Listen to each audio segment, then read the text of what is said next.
Neemias, capítulo 1. Esta é a história de Neemias, filho de Hacalias. Era o mês de Quisleu do 20º ano, ocasião em que eu morava no complexo real de Suzã. Hanani, um de meus irmãos, tinha acabado de chegar de Judá com alguns judeus. Perguntei a eles sobre as condições dos judeus que sobreviveram ao exílio e sobre a situação de Jerusalém. A resposta deles foi: a condição dos sobreviventes do exílio que ainda estão na província é péssima. Eles enfrentam muitas dificuldades. Os muros de Jerusalém continuam em ruínas e dos portões só restam as cinzas. Quando ouvi isso, sentei-me e chorei. Durante vários dias, a tristeza me dominou e fiquei sem comer nada, orando ao Deus dos céus. Eu disse: ó eterno Deus dos céus, Deus grande e tremendo, que és leal à tua aliança e fiel a todos os que te amam e obedecem aos teus mandamentos, olha para mim, ouve a minha oração. Presta atenção às súplicas que teu servo tem dirigido a ti dia e noite, intercedendo por teu povo Israel, confessando os pecados deles. Eu mesmo e meus antepassados estamos entre os que pecaram contra ti. Fizemos muito pouco caso de ti. Não obedecemos ao que nos ordenaste, ignoramos os teus mandamentos e desrespeitamos as determinações que deste ao teu servo Moisés. Lembra-te que alertaste teu servo Moisés, dizendo: se vocês me abandonarem, eu os espalharei aos 4 cantos da terra. Mas se voltarem para mim e fizerem o que eu disser, reunirei todos os que estiverem dispersos, onde quer que estejam, e os trarei de volta ao lugar em que estabeleci meu nome. Eles são teus servos, o povo que libertaste de maneira poderosa e impressionante. Ó Senhor, ouve a oração do teu servo e de todos os que honram o teu nome.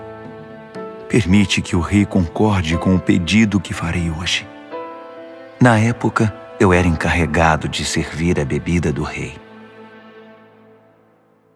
Neemias, capítulo 2. No mês de Nisã, no 20º ano do rei Artaxerxes, na hora de servir o vinho, fui levar a bebida ao rei como de costume.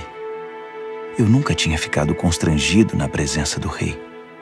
Por isso ele me perguntou: você parece abatido? Não está doente ou deprimido, está? A pergunta me deixou ainda mais perturbado. Respondi: viva o rei! Como eu não estaria abatido se a cidade na qual todos os meus familiares estão sepultados está em ruínas e só restam cinzas dos seus portões? O rei perguntou: o que você deseja? Orando ao Deus dos céus, fiz o meu pedido. Se o rei está contente comigo e acha que sou um bom funcionário, dá-me permissão para ir ajudar até a cidade na qual meus antepassados estão sepultados, para que eu possa reconstruí-la. O rei, com a rainha sentada ao seu lado, disse: quanto tempo você precisa para realizar esse trabalho e quando estará de volta? Eu disse a data e o rei concordou com a minha ida. Depois eu disse: se o rei concordar, escreva cartas aos governadores do território a oeste do Eufrates, para que me deixem passar até chegar a Judá. Que o rei dê também ordens a Asaf, o encarregado dos bosques do rei, para me fornecer madeira para as vigas do complexo do templo, para os muros da cidade e para a casa em que vou me alojar. A mão generosa de Deus estava comigo, e o rei me concedeu as cartas. Quando me encontrei com os governadores do outro lado do rio Eufrates, mostrei a eles as cartas do rei. O rei providenciou até mesmo uma escolta de cavaleiros. Quando Sambalate, o Horonita, e Tobias, o oficial amonita, souberam disso, ficaram furiosos. Eles não se conformavam em ver alguém defender os interesses do povo de Israel. Foi assim que cheguei a Jerusalém. Depois de 3 dias, eu e alguns homens que estavam comigo nos levantamos no meio da noite. Eu não tinha contado a ninguém o que Deus havia posto no meu coração a respeito de Jerusalém. O único animal que tínhamos era aquele em que eu estava montado. Na escuridão da noite, passei pela porta do vale na direção da fonte do dragão até a porta do esterco, inspecionando os muros de Jerusalém que haviam sido derrubados e os portões que haviam sido queimados. Depois passei pela porta da fonte e subi em direção ao tanque do rei. Mas não havia como o jumento em que eu estava montado passar. Então subi pelo vale naquela escuridão, inspecionei o muro e voltei pela porta do vale. As autoridades locais não sabiam onde eu havia ido e o que estava fazendo. Eu não tinha dito aos judeus, aos sacerdotes, aos nobres, às autoridades locais, nem a qualquer outra pessoa que estaria trabalhando. Então apresentei a eles um relatório. Vamos ser francos. A situação está muito ruim. Jerusalém está em ruínas. Os portões estão todos queimados. Venham comigo. Vamos construir os muros de Jerusalém para que essa situação lamentável tenha um fim.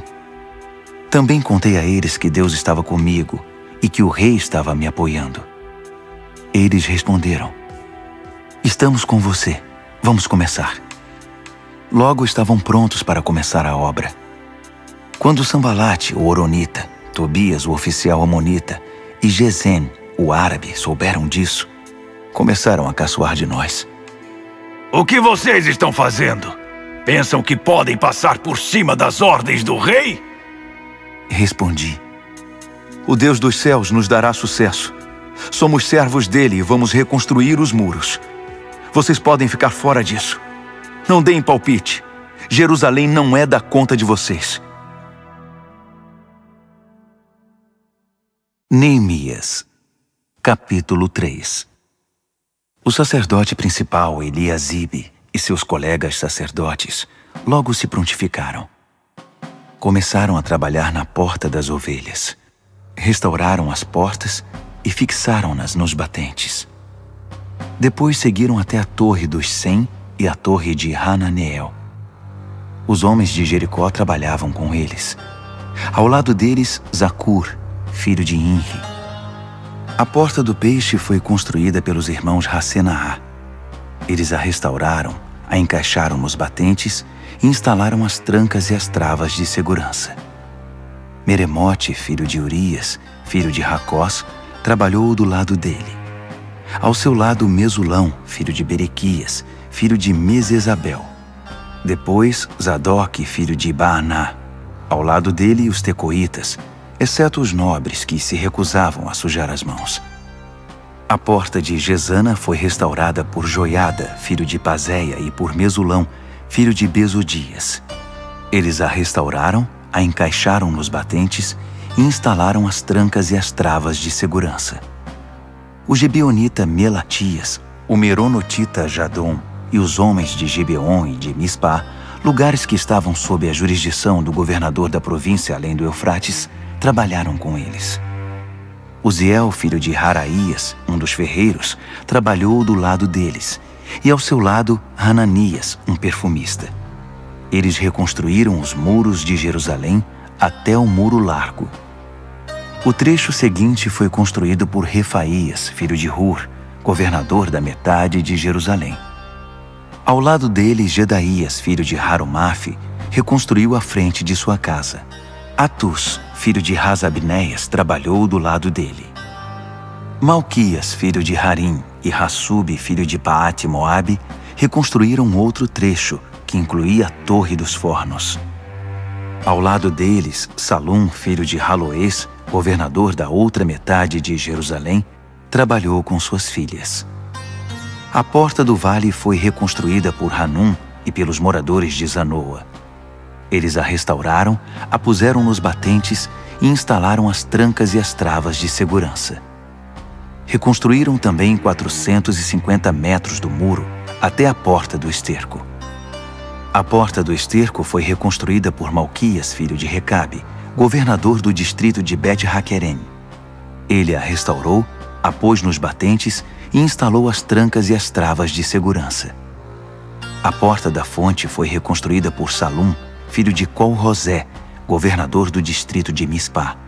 Ele a restaurou, a cobriu, a pôs nos batentes e instalou as trancas e as travas de segurança. Também reconstruiu o muro do tanque de Siloé, que fica no jardim do rei, até os degraus que descem da cidade de Davi. Depois dele, Neemias, filho de Asbuque, governador da metade do distrito de Bet-Zur, trabalhou desde o trecho diante do túmulo de Davi até o tanque artificial e a casa dos soldados. Em seguida estavam os levitas sob o comando de Reum, filho de Bani. Ao lado deles, Razabias, governador da metade do distrito de Keila, representou aquela região. Depois, seus irmãos continuaram reconstruindo sob o comando de Binui, filho de Henadade, governador da outra metade do distrito de Keila. O trecho que se estende desde a subida do depósito de armas até a esquina do muro foi reconstruído por Ézer, filho de Jesua, governador de Mispá. O trecho desde a esquina até a porta da casa do sacerdote principal Eliasibe foi reconstruído por Baruque, filho de Zabai. Meremote, filho de Urias, filho de Racós, trabalhou desde a porta até o final da casa de Eliasibe. Os sacerdotes da vizinhança continuaram dali. Benjamim e Hassube reconstruíram o trecho do muro diante das suas casas, e Azarias, filho de Maazéias, filho de Ananias, trabalhou do lado das residências. O trecho desde a casa de Azarias até a esquina foi reconstruído por Binui, filho de Henadade. Palau, filho de Uzai, trabalhou do outro lado da esquina e da torre que fica no palácio superior do rei, perto do pátio da guarda. Ao lado dele, Pedaías, filho de Parós, e os servidores do templo que viviam na colina de Ofel reconstruíram desde a porta das águas para o leste até a torre alta. Os homens de Tecoa reconstruíram o trecho desde a grande torre até o muro de Ofel. Os sacerdotes trabalharam no lado de cima da porta dos cavalos. Cada sacerdote reconstruiu o trecho em frente da sua casa. Depois, Zadok, filho de Imer, reconstruiu em frente da sua casa, e em seguida, Semaías, filho de Secanias, o guarda da porta oriental. Depois, Hananias, filho de Selemias, e Hanum, o sexto filho de Zalaf. Em seguida, Mesulão, filho de Berequias, reconstruiu o muro diante do seu galpão. O ferreiro Malquias reconstruiu o muro até o alojamento dos servidores do templo e dos comerciantes, desde a altura da porta da inspeção até a guarita da esquina. Os ferreiros e os comerciantes reconstruíram o trecho que fica entre a guarita da esquina e a porta das ovelhas. Neemias, capítulo 4. Quando Sambalate soube que estávamos reconstruindo o muro, ficou furioso e começou a difamar os judeus. Na companhia de seus comparsas e do exército de Samaria, esbravejou. O que esses pobres judeus estão fazendo? Os coitados acreditam que vão conseguir da noite para o dia restaurar tudo e deixar como antes. Será que vão levantar pedras do nada? Tobias, o amonita, que concordava com ele, acrescentou. Isso mesmo. O que eles pensam que estão construindo? É só uma raposa subir no muro que ele desmorona. Neemias orou. Ouve-nos, ó Deus. Estamos sendo ridicularizados. Faz cair sobre eles essa zombaria. Que os inimigos deles os levem cativos como despojo para uma terra distante. Não perdoes a iniquidade deles. Não os absolvas do seu pecado. Eles estão insultando os que se dedicam à reconstrução. Continuamos a restaurar os muros, e em pouco tempo ele foi fechado até a metade da altura pretendida, porque o povo estava motivado para trabalhar. Quando Sambalate, Tobias, os árabes, os amonitas e os asdoditas souberam que a reconstrução dos muros de Jerusalém estava indo bem e que as brechas do muro estavam sendo tapadas, quase subiram pelas paredes de tanta raiva. Eles se uniram e resolveram atacar Jerusalém, com a intenção de provocar o caos. Mas nós reagimos, orando ao nosso Deus e pondo guardas dia e noite para vigiá-los. Não passou muito tempo, começaram a dizer em Judá: os trabalhadores já estão cansados, ainda há muito entulho acumulado. É muito trabalho para nós, não conseguiremos terminar. Ao mesmo tempo, nossos inimigos diziam: eles não saberão quem os atacou. Quando menos esperarem, estaremos no pescoço deles e vamos matar qualquer um que encontrarmos pela frente. Com isso, a obra será interrompida. Os judeus que eram vizinhos deles alertavam: eles estão rodeando. Daqui a pouco vão atacar. Ouvimos o aviso 10 vezes. Por isso posicionei guardas nos lugares mais vulneráveis do muro e organizei o povo por famílias, equipando-os com espadas, lanças e arcos. Depois de inspecionar tudo, chamei os nobres, os oficiais e os demais e disse: não fiquem com medo deles. Atentem para o Senhor, o Deus grande e temível, e lutem por amor de seus irmãos, seus filhos, suas filhas, suas mulheres e suas casas. Nossos inimigos descobriram que sabíamos de todos os seus planos e que Deus havia frustrado sua estratégia. Então voltamos ao trabalho no muro. A partir desse momento, metade dos jovens trabalhava, enquanto a outra metade fazia segurança com lanças, escudos, arcos e armaduras. Os oficiais militares garantiam em Judá a proteção de todos os que se dedicavam à reconstrução do muro. Os construtores trabalhavam com uma ferramenta numa mão e seguravam uma lança com a outra. Cada um dos construtores trabalhava com uma espada na cintura. Ao meu lado ficava um moço que, se fosse preciso, tocaria a trombeta para fazer soar o alerta.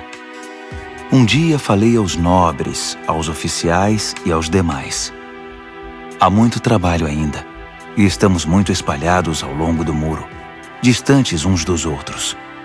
Quando ouvirem o som da trombeta, juntem-se a nós. O nosso Deus lutará por nós. Assim continuamos trabalhando, desde o nascer do sol até o anoitecer, a metade de nós armada. Também instruí o povo: cada pessoa e seu ajudante devem permanecer dentro da cidade. Durante a noite, servirão de guarda, e de dia, trabalharão na construção. Dormíamos todos vestidos, eu, meus irmãos, meus trabalhadores e os guardas que nos protegiam. Ninguém largava sua lança, nem para beber água. Neemias, capítulo 5. O povo iniciou um grande protesto, do qual até as mulheres participaram, contra seus companheiros judeus. Alguns diziam: temos famílias grandes. Se não tivermos comida, vamos morrer. Outros diziam: tivemos que hipotecar nossos campos, nossas vinhas e nossas casas apenas para comprar trigo, para não morrer de fome. Outros ainda diziam: precisamos pedir dinheiro emprestado até para pagar o imposto real sobre nossos campos e vinhas. Vejam, somos do mesmo sangue que nossos irmãos. Nossos filhos são tão bons quanto os deles, mas estamos a ponto de vendê-los como escravos. Algumas das nossas filhas já foram vendidas e não podemos fazer nada, porque nossos campos e vinhas já pertencem a outros. Quando soube do protesto e das reclamações, fiquei muito aborrecido. Depois de analisar a questão, censurei os nobres e os oficiais. Vocês estão se aproveitando de seus irmãos. Em seguida, convoquei uma reunião de emergência para tratar do assunto e disse à Assembleia: fizemos tudo o que podíamos para resgatar nossos compatriotas judeus que foram vendidos como escravos a estrangeiros. Agora vocês estão vendendo esses mesmos compatriotas de volta à escravidão? Isso significa que teremos de comprá-los outra vez? Eles não disseram nada, mas também o que poderiam dizer? O que vocês estão fazendo está errado. Onde está o temor de Deus? Vocês não se importam com o que as nações ao redor, os nossos inimigos, vão pensar de vocês? Eu, meus irmãos e as pessoas que estão trabalhando comigo também emprestamos dinheiro para eles. Mas é preciso parar com a cobrança de juros. Devolvam a eles os campos, as vinhas, os olivais e as casas.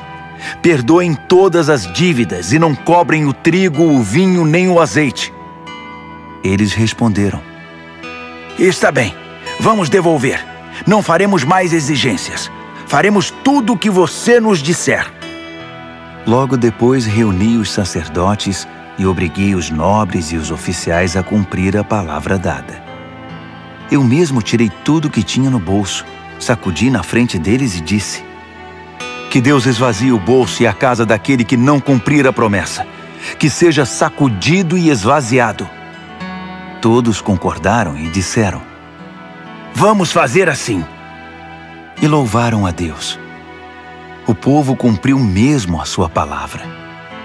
Desde que o rei Artaxerxes me nomeou governador da terra de Judá, do 20º ano ao 32º ano do reinado de Artaxerxes, nem eu nem meus irmãos nos beneficiamos da comida destinada ao governador.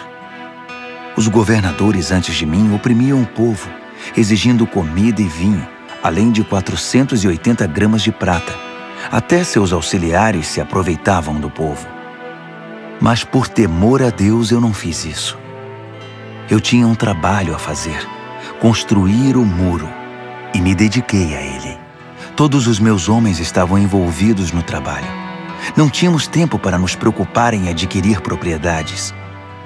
Além disso, dei de comer do meu próprio bolso a 150 judeus e oficiais provenientes de nações vizinhas. Um boi, 6 ovelhas e vários frangos eram preparados todos os dias. E a cada 10 dias, eu fornecia grande quantidade de vinho. Mesmo assim, nunca me faltou nada. Lembra-te de mim, ó Deus, de tudo que fiz por esse povo.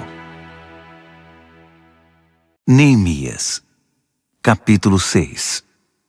Quando Sambalate, Tobias, Gesem, o árabe, e nossos demais inimigos souberam que havíamos reconstruído o muro e que não havia mais brechas nele, apesar de ainda não termos posto os portões, Sambalate e Gesem mandaram dizer: venha se encontrar conosco em Quefirim, no vale de Ono. Eu sabia que eles pretendiam me causar algum mal. Por isso mandei dizer: estou ocupado com um trabalho importante e não posso ir agora. Por que interromperia o que estou fazendo só para me encontrar com vocês? Eles fizeram o convite 4 vezes, e 4 vezes mandei a mesma resposta. Então, pela 5ª vez, pelo mesmo mensageiro, Sambalate mandou uma carta selada com a seguinte mensagem: estão dizendo entre as nações, e Gesem confirma isso, que você e os judeus estão planejando uma revolta, e que essa é a razão de estarem reconstruindo os muros. Estão dizendo que você quer ser rei e que já nomeou profetas para proclamar em Jerusalém: há um rei em Judá. Tudo isso será relatado ao rei. Você não acha melhor sentarmos para conversar? Mandei dizer: tudo o que você está falando não passa de invenção sua. Eles estavam tentando nos intimidar. Pensavam: eles vão desistir, e assim nunca terminarão essa obra. Mas pedi a Deus: dá-me forças. Logo depois, fiz uma reunião secreta com Semaías, filho de Delaías, filho de Meetabel, em sua casa. Ele disse: vamos nos reunir no templo de Deus, dentro do templo. Vamos nos proteger com as portas trancadas, pois eles vêm para matá-lo. É isso mesmo. Eles virão à noite para tirar a sua vida. Respondi: por que alguém como eu teria de fugir? E por que teria de me esconder justamente no templo? Não vou fazer isso. Senti que aquele plano não agradava a Deus. A suposta profecia, na verdade, era uma estratégia de Tobias e Sambalate. Eles haviam contratado Semaías. Eles pagaram para que ele me assustasse e me enganasse, e assim acabasse profanando o templo e manchando a minha reputação. Com isso teriam do que me acusar. Orei: ó Deus, não permitas que Tobias e Sambalate se livrem de todo o dano que causaram. Faça o mesmo à profetisa Noadia e aos demais profetas que tentam minar minha confiança. A reconstrução dos muros foi concluída no dia 25 do mês de Elul. Foram 52 dias de trabalho. Quando nossos inimigos souberam disso e as nações ao redor viram a obra que fizemos, nossos adversários perderam a esperança. No fundo, reconheceram que a obra era de Deus. Durante todo esse tempo, os nobres de Judá se correspondiam com Tobias. Muitos dos nobres tinham ligações com ele, porque ele era genro de Secanias, filho de Ara, e seu filho Joanã havia se casado com a filha de Mesulão, filho de Berequias. Eles me contavam todas as coisas boas que ele havia feito, e depois contavam para ele tudo o que eu dizia. Então, Tobias mandava cartas para me intimidar.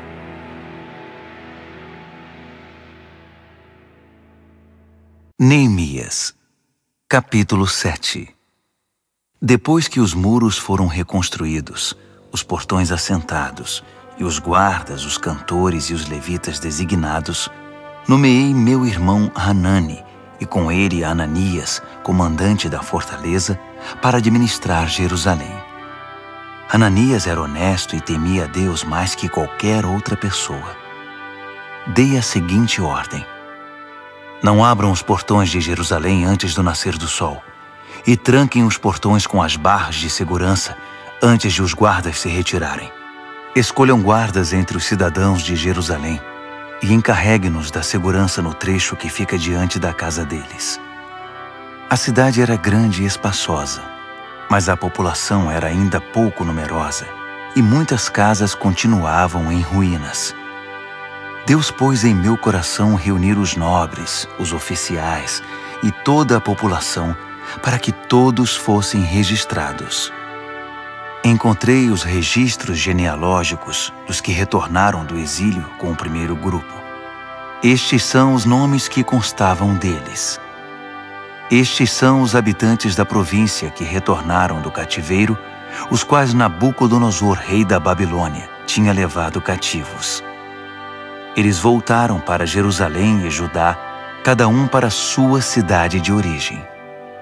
Voltaram com Zorobabel, Jesua, Neemias, Azarias, Raamias, Naamani, Mardoqueu, Bilzã, Misperete, Bigvai, Neum e Baaná. O número dos homens do povo de Israel por famílias de origem: Parós, 2.172. Cefatias, 372. Ara, 652. Paate-Moabe, descendentes de Jesua e Joabe, 2.818. Elão, 1.254. Zatu, 845. Zacai, 760. Binui, 648. Bebai, 628. Asgade, 2.322. Adonicão, 667.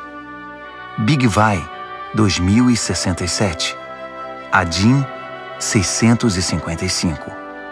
Ater, descendentes de Ezequias, 98. Rassum, 328. Bezai, 324. Harife, 112. Gibeon, 95. Os israelitas identificados por lugar de origem: Belém e Netofate, 188. Anatote, 128. Bet-Asmavete, 42. Criate Jearim, Sefira e Beerote, 743. Ramá e Geba, 621. Micmas, 122. Betel e Ai, 123.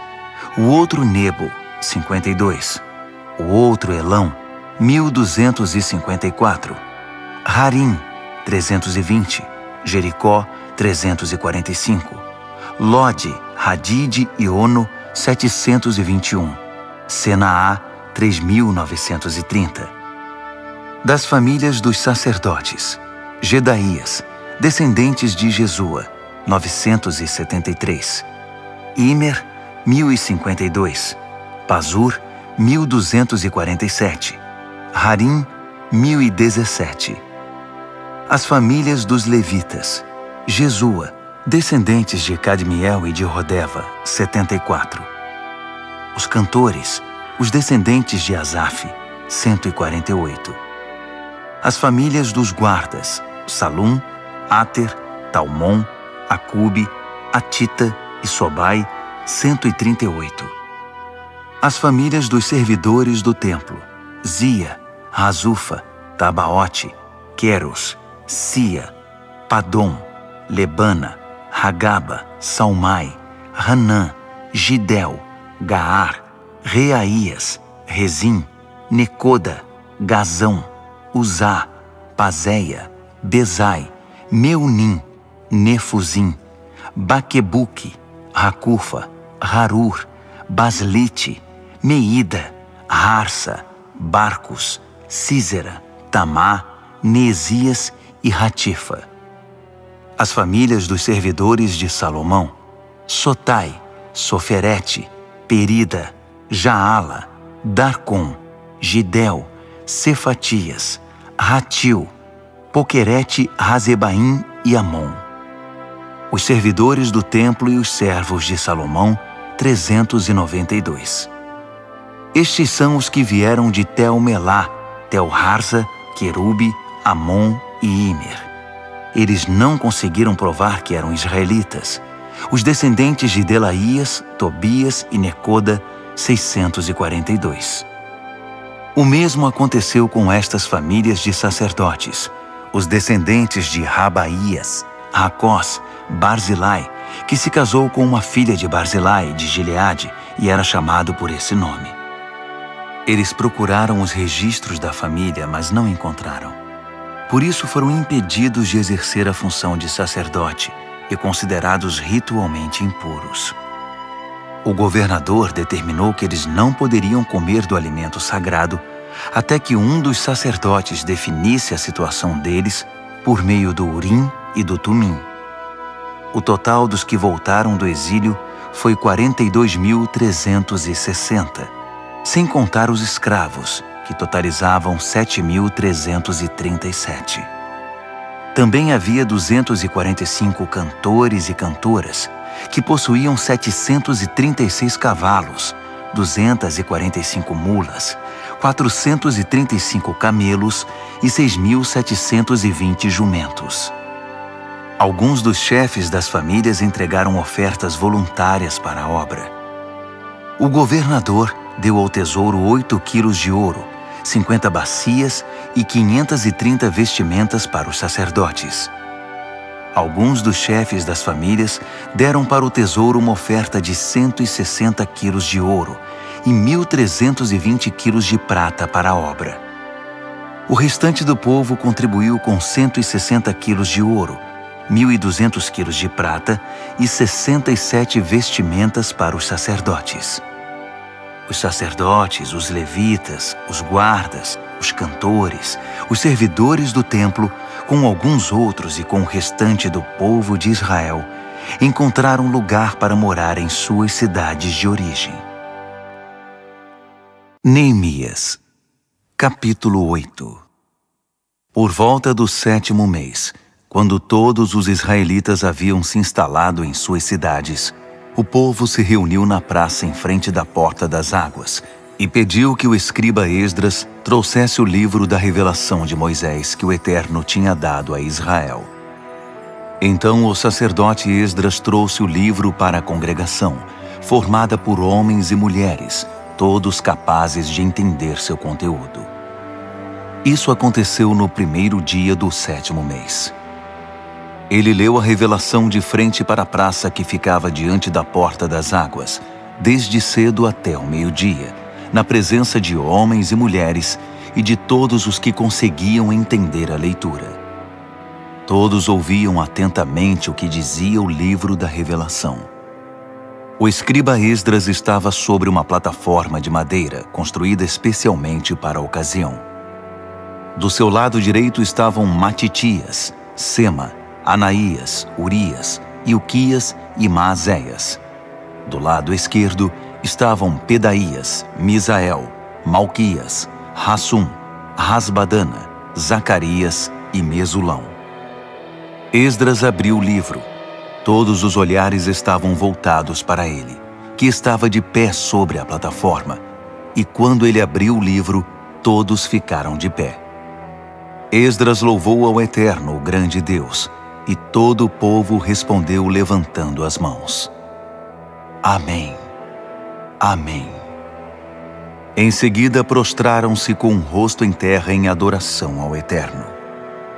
Os levitas Jesua, Bani, Serebias, Jamim, Acube, Sabetai, Rodias, Maazéias, Quelita, Azarias, Josabade, Hanã e Pelaías explicavam a revelação, enquanto o povo de pé ouvia com toda reverência.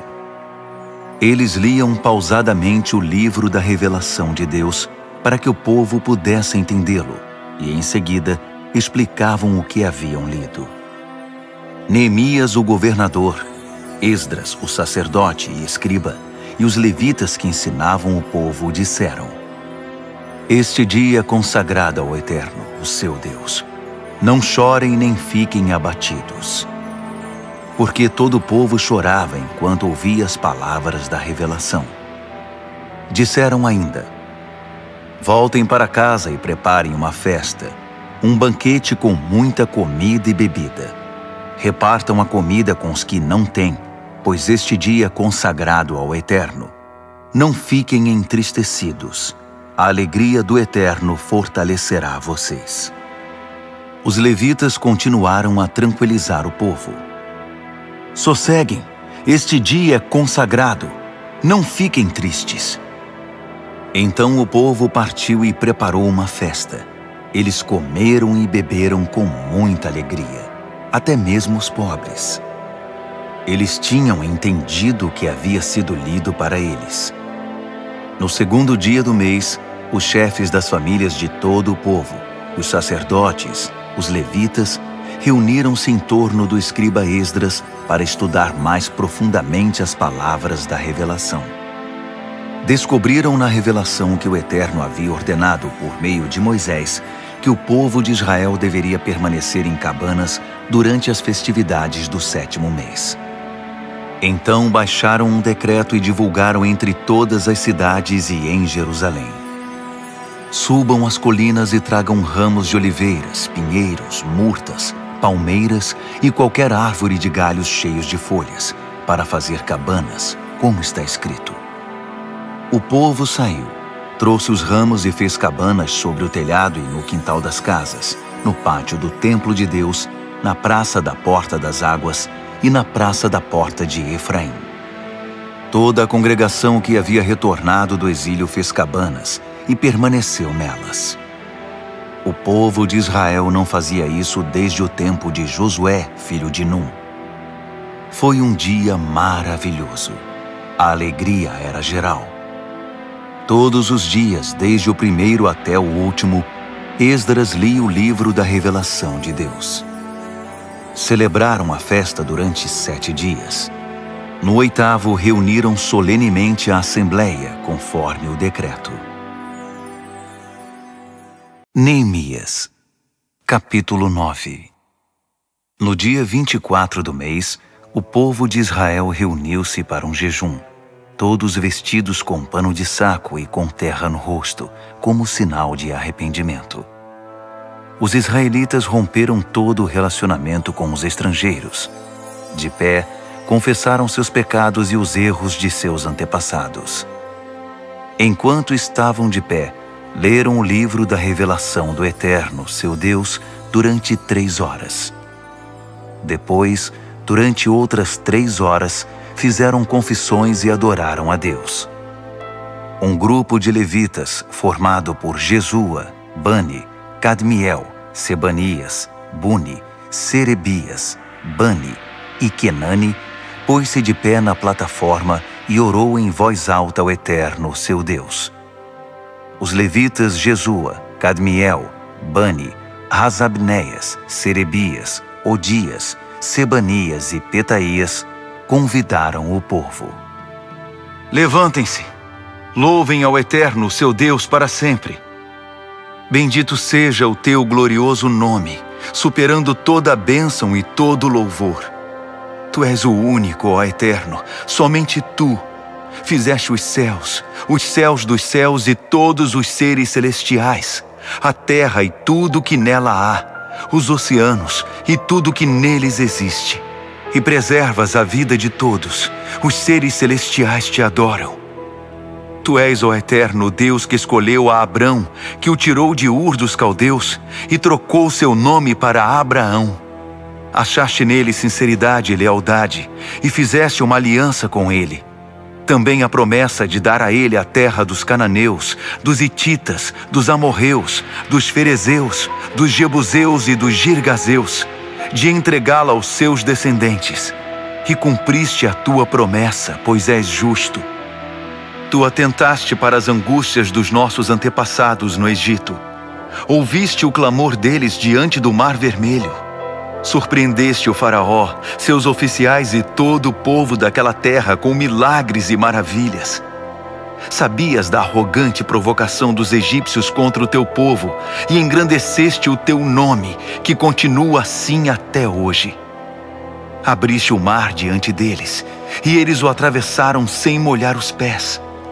Destruíste os perseguidores que morreram no fundo do mar.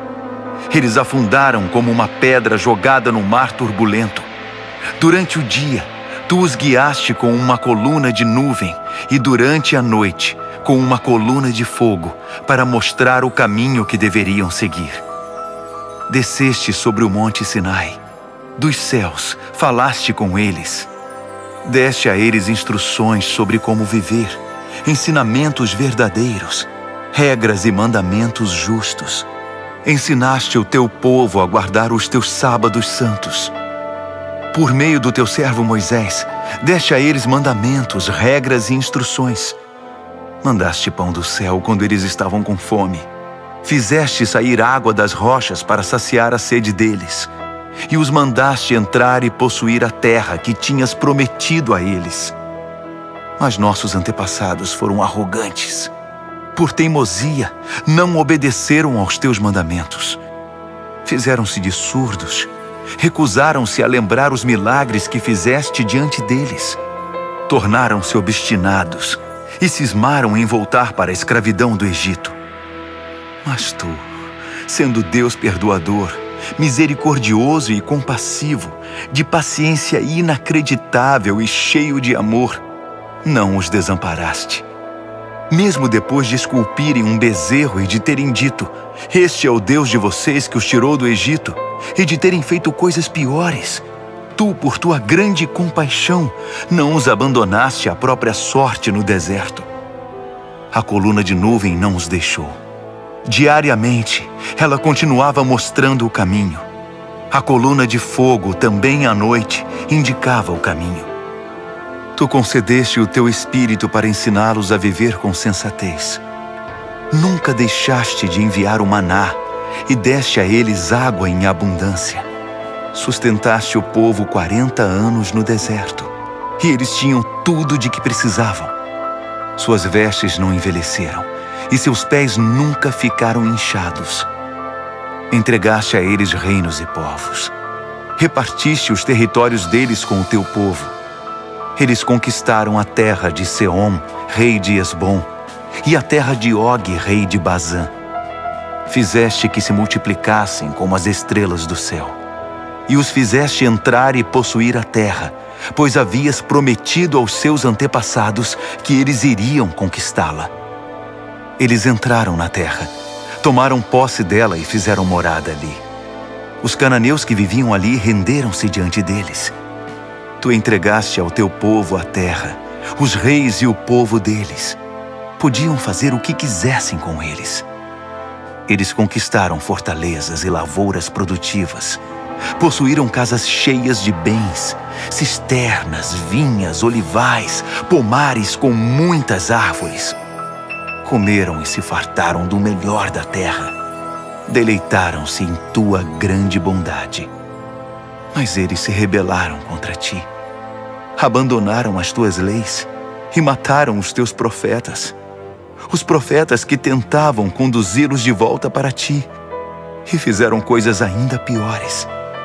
Tu os entregaste aos inimigos que os maltrataram. Mesmo assim, no meio da aflição, eles clamaram a ti, e tu os ouviste dos céus. Por conta da tua imensa compaixão, enviaste libertadores que os salvaram da crueldade dos inimigos. Mas assim que as coisas melhoravam, voltavam a cometer pecados piores. Então entregaste aquele povo à própria sorte, aos inimigos que os dominavam. Outra vez eles clamaram, e por tua grande compaixão, tu os ouviste e os livraste. Isso se repetiu várias vezes. Tu os aconselhaste a voltar para a tua revelação, mas eles reagiram com arrogância. Desprezaram teus mandamentos, rejeitaram tuas ordenanças, as palavras que dão vida ao ser humano. Simplesmente viraram as costas, foram intransigentes e não quiseram ouvir. Por muitos anos foste compreensivo com eles e os advertiste por teu espírito, por meio dos teus profetas. Quando se recusavam a ouvir, tu os entregavas aos estrangeiros. Mesmo assim, por causa da tua grande compaixão, não os aniquilaste. Não os abandonaste para sempre. Pois tu és um Deus de misericórdia e de compaixão. Agora, nosso Deus, nosso grande Deus majestoso e temível, fiel à aliança e compassivo, não desprezes tudo que nós, os nossos reis, nossos príncipes, nossos sacerdotes e profetas sofreram, os nossos antepassados e todo o teu povo, desde o tempo dos reis da Assíria até hoje. Tu não és o culpado por tudo que nos sobreveio. Foste correto em tudo. Nós é que erramos. Nossos reis, príncipes, sacerdotes e antepassados não deram valor à tua revelação. Eles ignoraram teus mandamentos, desprezaram tuas advertências. Mesmo quando o reino deles ainda era independente e desfrutavam a tua generosa bondade, vivendo naquela terra fértil e espaçosa que estendeste diante deles, eles não te serviram, mas viraram as costas para ti e voltaram a praticar o mal. Por isso estamos aqui outra vez como escravos. Mas esta é a terra que deste aos nossos antepassados, para que pudessem desfrutar vida boa. Mas olha agora para nós. Não passamos de escravos em nossa terra. A colheita é farta, mas tem de ser entregue aos reis que nos dominam com tua permissão, por causa dos nossos pecados. Eles agem como se fossem donos da nossa vida e fazem o que bem entendem com o nosso gado. Estamos muito aflitos. Por essa razão, estamos firmando um acordo, selando um documento assinado por nossos príncipes, nossos levitas e nossos sacerdotes. Neemias, capítulo 10. O documento selado continha a assinatura das seguintes pessoas: o governador Neemias, filho de Hacalias; os sacerdotes Seraías, Azarias, Jeremias, Pazur, Amarias, Malquias, Ratus, Sebanias, Maluque, Harim, Meremote, Obadias, Daniel, Ginetom, Baruque, Mesulão, Abias, Miamin, Maasias, Bilgai e Semaías. Esses eram os sacerdotes. Os levitas: Jesua, filho de Azanias; Binui, dos descendentes de Henadade; Cadmiel e seus familiares; Sebanias, Rodias, Quelita, Pelaías, Hanã, Mica, Reobe, Razabias, Zacur, Serebias, Sebanias, Rodias, Bani e Benino. Os líderes do povo: Parós, Paate-Moabe, Elão, Zatu, Bani, Buni, Asgade, Bebai, Adonias, Bigvai, Adim, Ater, Ezequias, Azur, Rodias, Rassum, Bezai, Harife, Anatote, Nebai, Magpias, Mesulão, Rezir, Mesesabel, Zadok, Jadua, Pelatias, Hanã, Anaías, Oséias, Hananias, Hassubi, Haloes, Pílea, Sobeque, Reum, Razabna, Maazéias, Aías, Hanã, Anã, Maluque, Harim e Baaná. O restante do povo, os sacerdotes, os levitas, os guardas, os cantores, os servidores do templo e todos os que cortaram laços com os vizinhos estrangeiros para obedecer à revelação de Deus, com suas mulheres, seus filhos e suas filhas, todos os que eram mentalmente capazes, juntaram-se aos seus parentes e aos nobres para fazer o juramento de seguir a revelação de Deus, transmitida por meio de Moisés, servo de Deus, de obedecer e praticar todos os mandamentos do Eterno, nosso Deus, e todos os seus decretos e regras. Assim, não daremos nossas filhas em casamento aos nossos vizinhos estrangeiros, nem deixaremos nossos filhos tomarem as filhas deles. Quando os povos vizinhos trouxerem suas mercadorias e seus cereais no sábado, não faremos negócios com eles, nem no sábado, nem em qualquer outro dia santificado. De 7 em 7 anos, deixaremos a terra descansar e cancelaremos todas as dívidas. Comprometemo-nos a pagar o tributo anual de 4 gramas para as despesas do templo do nosso Deus, com os pães da mesa, as ofertas de cereais, as ofertas queimadas, as ofertas dos sábados, da lua nova e das festas fixas, as ofertas sagradas, as ofertas de perdão para expiação a favor de Israel, a manutenção do templo do nosso Deus. Nós, os sacerdotes, os levitas e todo o povo, escolhemos por sorteio as famílias que trarão a lenha para o fogo do altar do nosso Deus, de acordo com o programa anual estabelecido na revelação. Comprometemo-nos a entregar anualmente ao templo do Eterno os primeiros frutos da nossa lavoura e dos nossos pomares, o primeiro filho e o primeiro animal, e a primeira cria do nosso gado e das nossas ovelhas, aos sacerdotes que servem no templo do nosso Deus, como prescreve a revelação. Traremos o melhor dos nossos cereais, das nossas contribuições do fruto de toda a árvore, do vinho e do azeite para os sacerdotes, para os depósitos do templo do nosso Deus. Traremos os dízimos das nossas lavouras para os levitas, uma vez que os levitas foram designados para arrecadar os dízimos nas cidades em que trabalhamos. Um sacerdote descendente de Arão supervisionará os levitas na arrecadação dos dízimos para garantir que 1/10 do que for arrecadado seja entregue ao tesouro do templo do nosso Deus. Faremos que o povo de Israel e os levitas entreguem os cereais, o vinho e o azeite para os depósitos em que também são guardados os utensílios do santuário e nos quais os sacerdotes, os guardas e os músicos que ministram se reúnem. Não negligenciaremos o templo do nosso Deus. Neemias, capítulo 11. Os líderes do povo já estavam morando em Jerusalém. Por isso, o restante do povo escolheu, por sorteio, uma de cada 10 pessoas para morar em Jerusalém, a cidade santa, enquanto os outros 9 permaneciam em suas cidades. O povo também aprovou todos os que se ofereceram voluntariamente para morar em Jerusalém. Estes foram os líderes das províncias que se mudaram para Jerusalém. Alguns israelitas, sacerdotes, levitas, servidores do templo e descendentes dos oficiais de Salomão moravam em suas propriedades, que estavam espalhadas entre as várias cidades de Judá. Outros de Judá e Benjamim moravam em Jerusalém.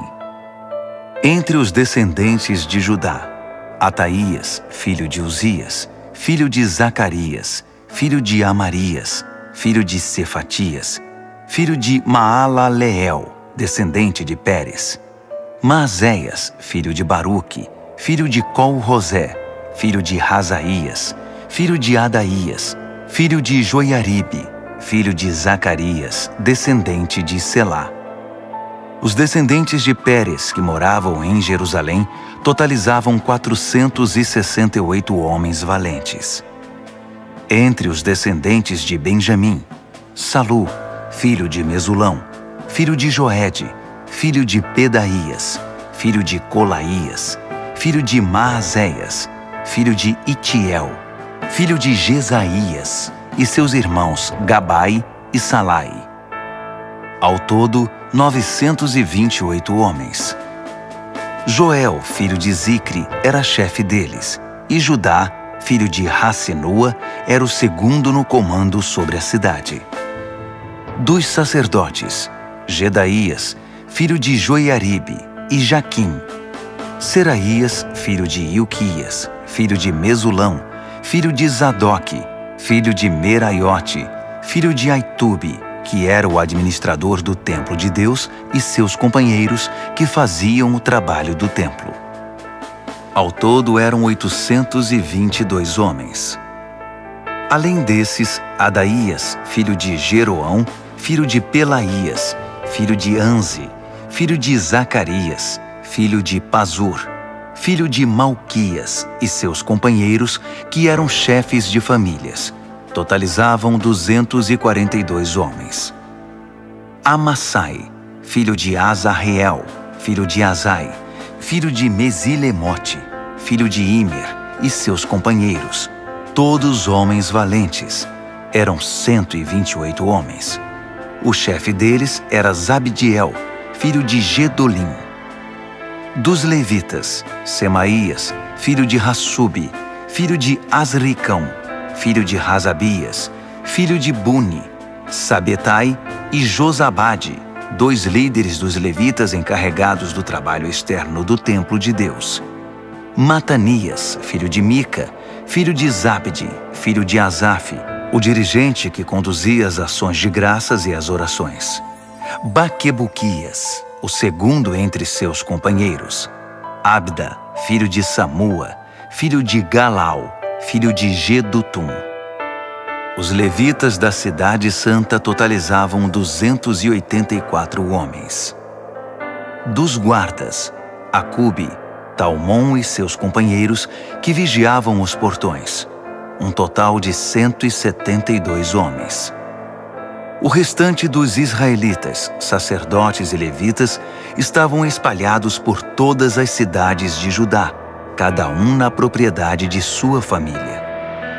Os servidores do templo moravam na colina de Ofel. Zia e Gispa eram os líderes deles. O chefe dos levitas em Jerusalém era Uzi, filho de Bani, filho de Razabias, filho de Matanias, filho de Mica. Uzi era dos descendentes de Asaf, os cantores que dirigiam a adoração no templo de Deus. Os cantores estavam sob as ordens do rei, que determinava as atividades diárias deles. Petaías, filho de Mesesabel, descendente de Zerá, filho de Judá, representava os interesses do povo na corte real. Alguns do povo de Judá foram morar nos vilarejos próximos de suas terras, em Kiriat Arba, Hebron e seus arredores, em Dibon e seus arredores, em Jecab-Zeel e seus arredores, em Jesua, em Moladá, em Bet-Pelete, em Hazar-Sual, em Berseba e seus arredores, em Ziclag, em Meconá e seus arredores, em En-Rimon, em Zorá, em Jarmute, em Zanoa, em Adulão e seus arredores, em Laques e suas pastagens, em Azeca e seus arredores. Ocupavam toda a região desde Berseba até o vale do Rinom.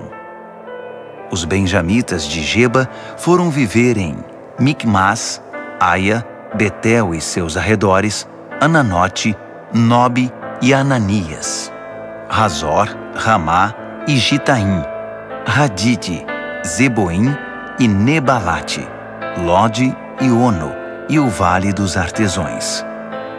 Alguns grupos de levitas de Judá foram designados para morar em Benjamim. Neemias, capítulo 12.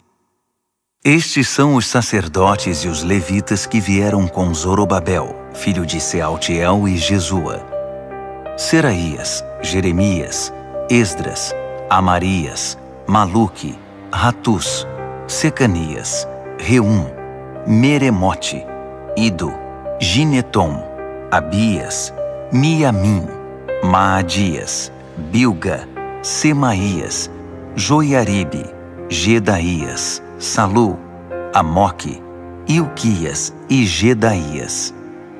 Esses eram os líderes dos sacerdotes no tempo de Jesua. Os levitas: Jesua, Binui, Cadmiel, Serebias e Judá. Matanias e seus irmãos eram encarregados dos cânticos de louvor, e seus irmãos Baquebuquias e Uni ficavam de frente para eles durante a adoração. Jesua foi pai de Joiaquim. Joiaquim foi pai de Eliasibe. Eliasibe foi pai de Joiada. Joiada foi pai de Jonatas. E Jonatas foi pai de Jadua. Nos dias de Joiaquim, estes foram os chefes das famílias dos sacerdotes: da família de Seraías, Meraías; de Jeremias, Ananias; de Esdras, Mesulão; de Amarias, Joanã; de Maluque, Jonatas; de Secanias, José; de Harim, Adna; de Meremote, Reucai; de Ido, Zacarias; de Gineton, Mesulão; de Abias, Zicre; de Miniamim e Maadias, Piltai; de Bilga, Samua; de Semaías, Jonatas; de Joiaribe, Matenai; de Gedaías, Uzi; de Salai, Calai; de Amoque, Heber; de Ilquias, Razabias; de Gedaías, Natanael. Nos dias de Eliasibe, Joiada, Joanã e Jadua, os levitas foram registrados como chefes de famílias.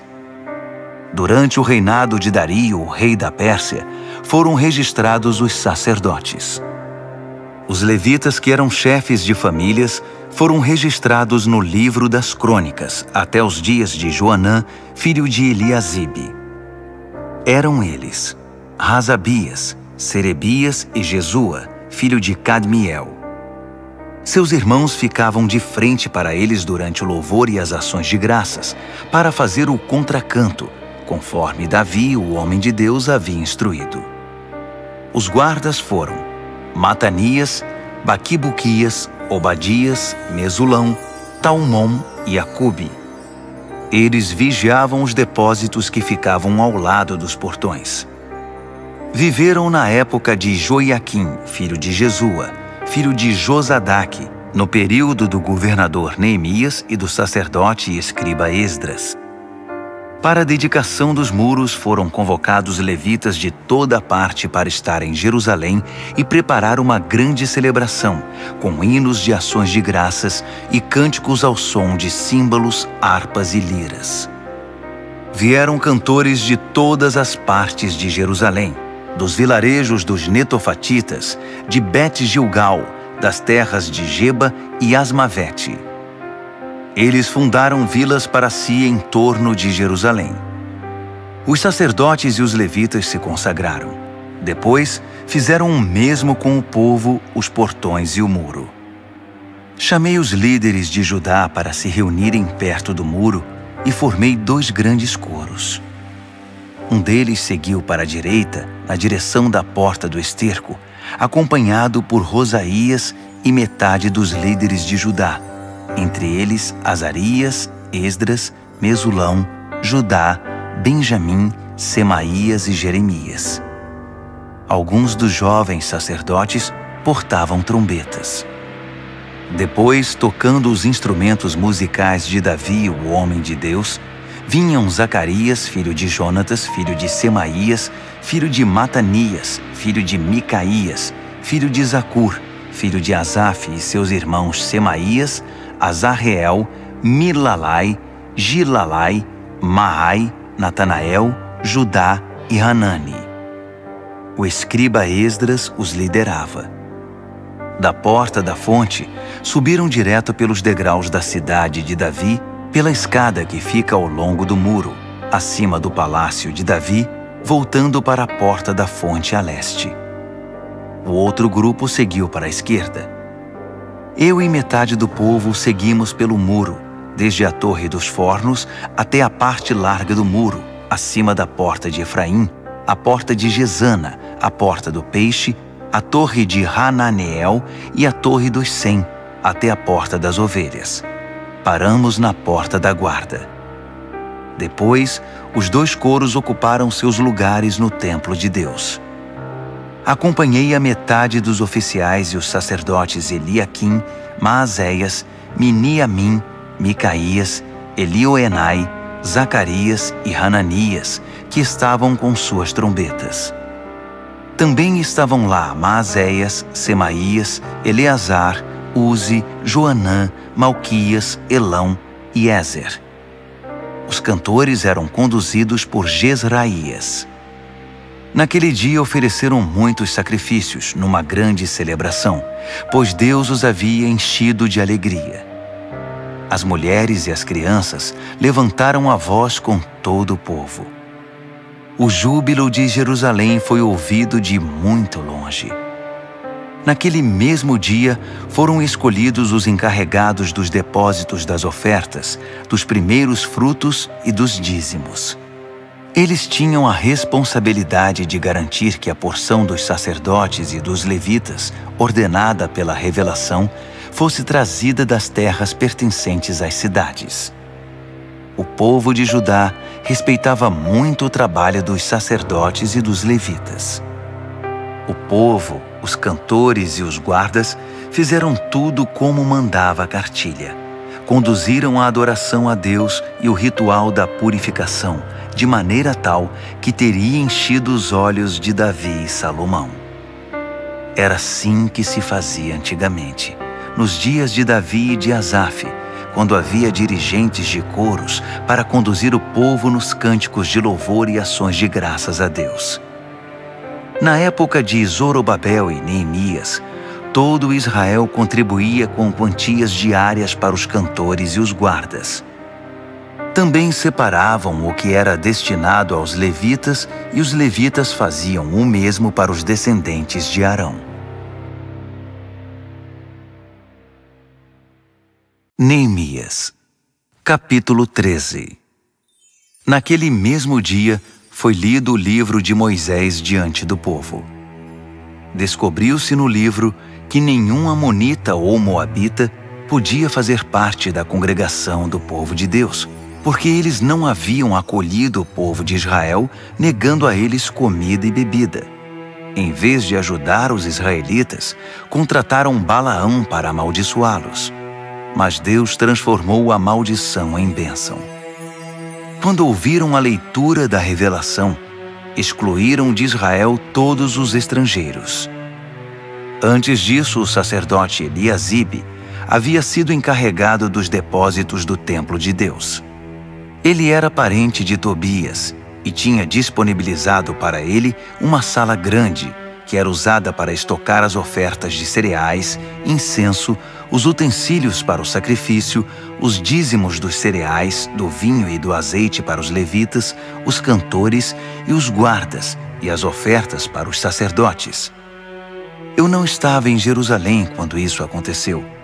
No 32º ano de Artaxerxes, rei da Babilônia, eu havia voltado para o palácio do rei.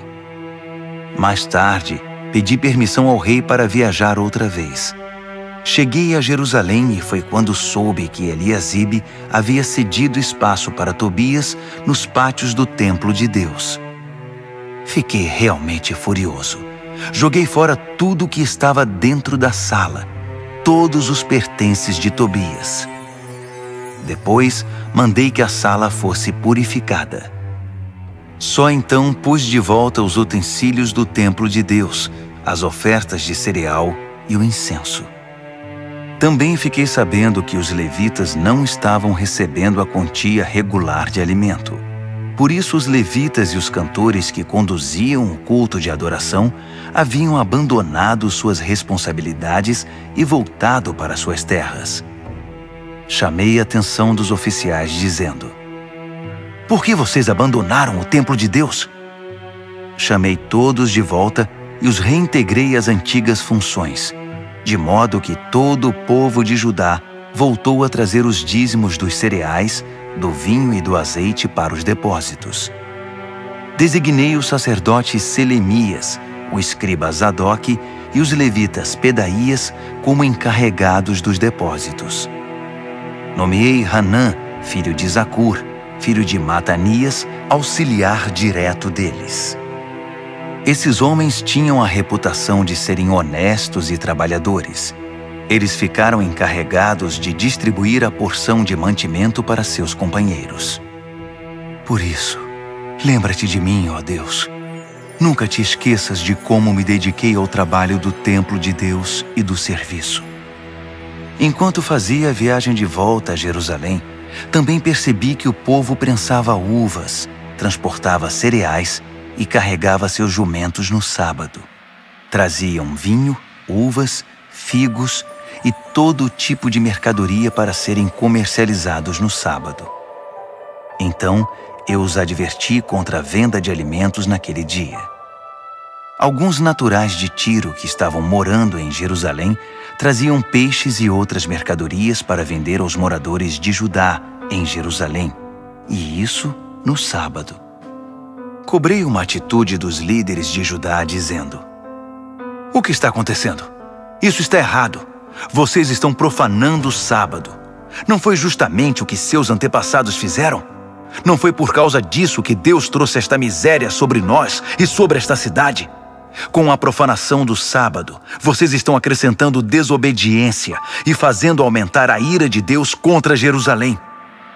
Quando os portões de Jerusalém já estavam cobertos pela sombra da tarde, às vésperas do sábado, mandei fechar os portões e proibi que fossem abertos até o fim do sábado. Pus alguns homens de confiança de guarda nos portões, para que não deixassem entrar nada que fosse destinado ao comércio no sábado. Os comerciantes e negociantes de várias mercadorias montaram as barracas fora dos portões uma ou duas vezes. Mas chamei a atenção deles, dizendo: "Vocês não devem ficar aqui perto do muro. Se eu encontrar vocês aqui outra vez, vou retirá-los à força." Bastou essa advertência, e eles não voltaram mais no sábado. Depois, instruí os levitas a se purificarem e assumirem o posto nos portões, para que a santidade do sábado fosse respeitada. Lembra-te de mim, ó Deus. Tem compaixão de mim, por teu grande amor e por tua fidelidade. Na mesma época, constatei ainda que muitos judeus haviam se casado com mulheres de Asdod, de Amon e de Moabe. Metade das crianças nem falava o idioma de Judá, só sabiam falar a língua de Asdod ou outra língua. Então chamei a atenção desses homens e os amaldiçoei. Cheguei a bater em alguns deles e a arrancar seus cabelos. Fiz que jurassem em nome de Deus que acatariam a minha ordem. Não deem suas filhas em casamento aos filhos desses povos. Nem deixem as filhas deles se casarem com seus filhos. Nem tomem mulheres para vocês do meio desses povos. Não foi justamente esse o pecado de Salomão, rei de Israel, quando tomou mulheres como essas? Apesar de não ter havido outro rei como ele, e de Deus o ter amado e feito dele rei sobre todo Israel, as mulheres estrangeiras provocaram sua ruína. Vocês chamam isto de obediência? Envolver-se em tamanho mal, sendo infiéis a Deus, casando-se com mulheres estrangeiras? Um dos filhos de Joiada, filho do sacerdote principal Eliasibe, era genro de Sambalate, o horonita. Eu o expulsei da minha presença. Lembra-te deles, ó Deus. de como profanaram o sacerdócio e a aliança dos sacerdotes e dos levitas. Eu os purifiquei de tudo que era estranho. Organizei as ordens de serviço para os sacerdotes e os levitas, de modo que cada um sabia qual era a sua responsabilidade. Providenciei que fosse fornecida a lenha a ser usada no altar para os dias fixos e para a apresentação dos primeiros frutos. Lembra-te de mim, ó Deus, para sempre.